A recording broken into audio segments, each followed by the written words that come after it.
Okay, so you decide you want to finish your basement. There's a few things we want to talk about and think about before we actually get going. First of all, we want to check the walls. We want to check the whole basement to make sure there aren't any moisture problems. We want to check for any damp areas and any potential water leaks that you might have. We want to get those resolved before we actually hang the drywall and start the process in covering it up. Those are going to be hard to get to in the future, so let's take care of them now. The second thing we want to look for are any cracks in the walls. If you've got a poured foundation wall, which most of the houses built today have those, we want to check those and make sure that there aren't any cracks that have either displaced or separated. And those can also be leaking, and those are easy to take care of. It's usually a $60 fix, a kit that you can get, and you can take care of that yourself. Or you can have someone professional come in and do it. It just makes it a lot easier to do it now before we get started. The other thing you want to do is you want to check for any dampers on your heating system to make sure those are all adjusted to how you want them. You may want to leave access points to get to those in the future if you want to adjust them later. Other thing, along with the mechanicals, would be any cleanouts for your sewer. You want to make sure you have access to that in case you need to get those cleaned out if you've got something lodged in there in the future. Other thing, any kind of shutoffs, water shutoff valves, we want to make sure we locate those and that we're going to leave access points for those. The other thing we want to look for, a lot of people don't think about, is access for getting materials down here into the basement. So we want to look at, are there windows that we can bring the material into? Do you have a straight shot coming down the stairs to get into the basement to take your drywall? The biggest issue is going to be drywall and the long, plates for the walls. And if your staircase turns, you're probably going to have a hard time getting the material down. So what you're going to want to do is probably come in through a window if you have that access, which is what we're going to do here. So as you can see, our stairs turn 90 degrees as we enter the basement. This makes bringing larger material pieces down more difficult.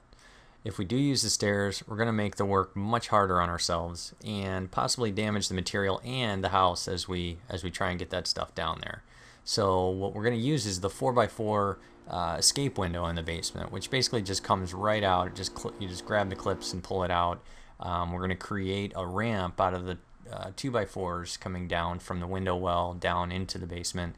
We're going to slide the 2x4s and plate material down first, and then we'll take the 4x8 sheets of drywall and carefully slide those down, as we can obviously damage those. But this way it's going to be much easier on our backs, and it's going to be much easier on the product that we're bringing down, as well as the house.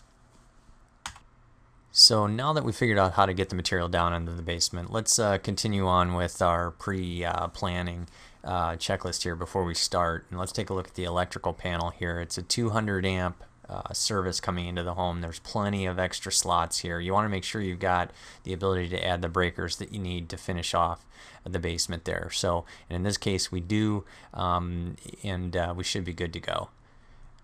Next, we want to take a look at the damper locations of all the heating and cooling, the ductwork down here. We want to make sure that we've got them adjusted as we want, and we're going to want to probably most likely leave access to those so that we can adjust them in the future if need be.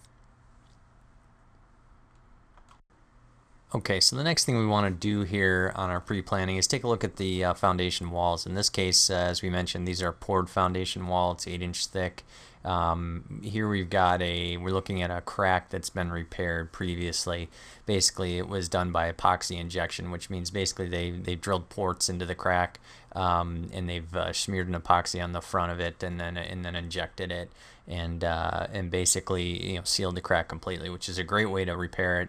In this case, it looks good. We just want to check along there, make sure that we don't see any evidence of moisture, and in this case we don't. Okay, next we're going to take a look at the sewer cleanout here. This comes in this particular case, at the front wall of the basement. You can see here we've got a screw cap on there. We want to make sure we frame the basement so we have an access panel there in case in the future we need to actually pull that off and unclog it. Now let's take a look at the sump pump over here. We want to make sure, one, that we leave access to be able to replace the sump pump or do any kind of maintenance or checks that we need to do anytime there's a heavy rain. So definitely, as we're framing it out, we want to make sure we've got an access, plenty of space to get in there. Okay, last item on our pre-planning, just make sure we leave access to the main water supply shutoff in the basement.